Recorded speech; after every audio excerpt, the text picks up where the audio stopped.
नमस्कार, बहुत बहुत स्वागत है आपका। आज हम बात करेंगे कि जेएसएससी सीजीएल को लेकर के तीन तीन बार क्यों चेंजिंग किया गया है, नए अनुसंधान पदाधिकारी क्यों छुट्टी पे गए हैं, व्हाट्सएप मैसेज का सच क्या है, और दूसरी रिपोर्ट की जो हमने बात करी थी 3 दिन पहले, उस पर अब मुहर लगा है और वो 25 मई के पहले सबमिट हो रहा है। सीआईडी की दूसरी रिपोर्ट क्या होगी, ये तमाम चीजों पर बात किया जाएगा। जैसा कि आप जानते हैं कि जेएसएससी सीजीएल ही सबसे बहुचर्चित मामला हो गया है और इसे लेकर सीआईडी की ओर से बार बार चीजों को बताया जा रहा है। पहले अमर कुमार पांडे जी को इसका जिम्मेवारी दिया गया था, जो पहला वाला चल रहा था सीजीएल का जांच, उसमें दूसरा रविंदर सिंह जी को दिया गया था और तीसरा अब डीएसपी दिलीप खलखो को दिया गया है। लेकिन दिलीप खलखो के छुट्टी के जाने के बाद अब उसका अनुसंधान करता 2 अन्य पदाधिकारी को सौंप दिया गया। यानी कि आप देखिए तो बार बार अनुसंधान पदाधिकारी बदले गए हैं, सभी की रिपोर्ट उसमें दर्ज की जाती है। जो अनुसंधान पदाधिकारी बताते हैं कि इस पूरे मामले में उन्हें क्या कुछ पता चला है। सवाल ये उठ रहा है कि क्या इस मामले में सब कुछ साफ और स्पष्ट हो गया है जो आप जानना चाहते हैं। हमारी जानकारी के मुताबिक व्हाट्सएप चैट, जिसमें अलग अलग स्थान पर व्हाट्सएप का जो चैट था उस पर भी पूरी पड़ताल हो गई है। व्हाट्सएप का पहला जनरेशन किस मोबाइल से हुआ था, उसके बाद वो कहाँ गया और उसके बाद कहाँ आया। व्हाट्सएप चैट का मतलब है कि क्या काम हो गया है, क्या पैसे मिल गए हैं, क्या पैसा मिलना चाहिए था, कितना पैसा दिया गया है, तुम मुझे क्वेश्चन कब दोगे। क्या इस प्रकार की चीजें जो है वो वास्तविक रूप से व्हाट्सएप में थी या किसी ने बीच में क्रिएशन किया, या दोनों चीज हुआ। मान लीजिए कि एक मैसेज पहले से चल रहा था, कुछ लोगों ने अपने ही 2 मोबाइल से फिर वैसा ही एक नया मैसेज तैयार किया, तो दोनों पहलू पर सीआईडी ने जांच करके उसकी रिपोर्ट तैयार कर ली है। तीसरी चीज, एफएसएल की रिपोर्ट भी इस बार सबमिट होगी। जो एफएसएल की रिपोर्ट सबमिट नहीं की जा रही थी उसे भी सबमिट कर दिया जाएगा। तो जून महीने में जो सुनवाई होगी तब तक सारी स्थिति स्पष्ट हो जाएगी। जो याचिका करता है उनकी ओर से बार बार बोला गया है कि सीबीआई को जिम्मेवारी देनी चाहिए, लेकिन सरकार ये बताना चाहती है कि वो सक्षम है, उनकी जो सीआईडी टीम है वो सक्षम है। चाहे वो डीजीपी महोदय के माध्यम से काम हो रहा हो, संध्या रानी जी के माध्यम से हो रहा हो, रविंदर जी के माध्यम से हो रहा हो, या फिर डीएसपी खलखो जी के माध्यम से हो रहा हो। जो डीएसपी खलखो जी हैं वो पहले चाईबासा में भी पदस्थापित थे, सरायकेला में थे, और इन्होंने बहुत सारे जो केसेस थे उसका अनुसंधान किया है और इसी अनुसंधान के क्रम में इनको मेडल भी दिया गया कि चलो ये बहुत अच्छा वर्क करते हैं। इनको अब नया जैसे ही प्रभार दिया गया तो फिर इसमें 2-3 चीजों को भी समझना है कि टेक्निकल चीजें हैं इसमें। ये केस ऐसा है जो सरकार के लिए भी प्रतिष्ठा का प्रश्न है और झारखंड के तमाम स्टूडेंट के लिए भी प्रतिष्ठा का प्रश्न बना हुआ है। तो ये दोनों ओर से अगर देखेंगे तो महत्वपूर्ण है कि इसमें अंत इसका क्या होगा।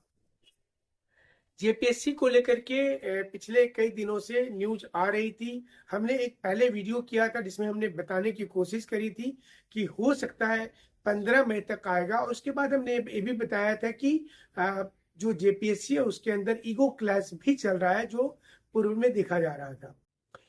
अब देखिए, राज्यपाल से जो लोग मिलने गए हैं उन्होंने जब 2 प्रकार के वहां पर स्टेटमेंट आए। एक आया कि राज्यपाल महोदय ने आश्वासन दिया है कि 10 दिन के अंदर रिजल्ट आ जाए। ये पहला स्टेटमेंट है। जो लोग अंदर गए थे वहां से जब बाहर आए तो उन्होंने ये मीडिया को बताया। तो 10 दिन का मतलब हो गया कि 17 से 10 दिन हो गया 27 मई का दिन।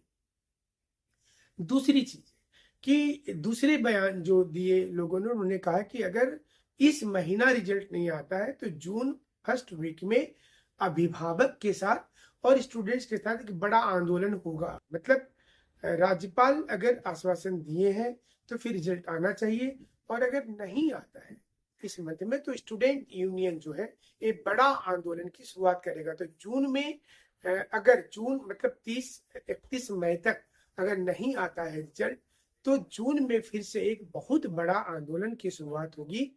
और इस बार जो है जयराम महतो जी की पार्टी वो सामने आ रही है। उन्होंने पूर्व में भी कहा था कि एक प्रकार से समझिएगा तो जेपीएससी पर दो ओर से प्रेशर पड़ा है। एक प्रेशर जिसमें राज्यपाल की ओर से फोन किया गया होगा, उनके जो अधिकारी होंगे वो वहां पर फोन किए होंगे, पूरा चीजों को जाने होंगे। हालांकि राज्यपाल महोदय के यहाँ से पहले भी उनको जानकारी मिली होगी क्या स्थितियां चल रही है।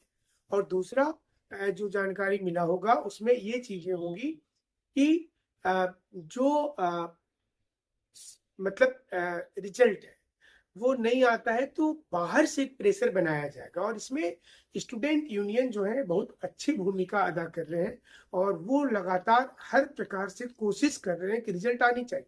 पहले उनकी कोशिश देखिए कि बहुत बार उन्होंने पहले लेटर दिया उनको जेपीएससी को, उसके बाद धरना दिया, फिर भूख हड़ताल किया, फिर राज्यपाल के पास गए, फिर तो एक प्रकार से एक अच्छा प्रोसेस लेकर के वो चल रहे हैं। और हमें लगता है कि ये उनको निश्चित रूप से इसमें जीत मिल जाएगी। तो देखिए स्टूडेंट तो लगातार लिख ही रहे हैं कि झारखंड में हर दिन कोई नया वैकेंसी का नाम आता है, फिर वो उसका क्या हुआ पता नहीं चलता, दूसरा कुछ हो जाता है। बट फॉरेस्ट वाले एग्जाम को लेकर के हमें लग रहा है कि अंदर में काम चल रहा है जेपीएससी में और वो एग्जाम टाइम से हो जाएगा। और बहुत सारे लोग दरोगा को लेकर के बोल रहे हैं कि उसका क्या होगा, अभी एज उसमें डिसाइड नहीं है अपर वाला। बट हमें ऐसी उम्मीद है कि ये जो है बिहार में 37-38 वर्ष है तो वो मिनिमम यहाँ पर रहना चाहिए और सरकार को एज देने में कोई दिक्कत भी नहीं होना चाहिए। और अगली चीज कि दरोगा का हमने बोला है कि एक जून में शुरू कर रहे हैं ऑनलाइन क्लासेज और उसमें जितनी चीजें हमारे पास अवेलेबल होगी वो फ्री में जाएगा जितना चीज होगा। तो सारे लोगों ने मैसेज कर रखा है 9431156794 नंबर पर। उसमें हड़बड़ाना नहीं है, इरिटेट नहीं होना है कि मतलब हम अभी तक ग्रुप में क्यों नहीं जुड़े। एक ही साथ जुड़िएगा, टेंशन नहीं लेने का है। और मतलब कोशिश है हमारी और आप लोगों का सपोर्ट भी इसमें चाहिए, इसलिए थोड़ा सा पेशेंस रखना पड़ेगा। बहुत बहुत शुक्रिया, बहुत बहुत धन्यवाद।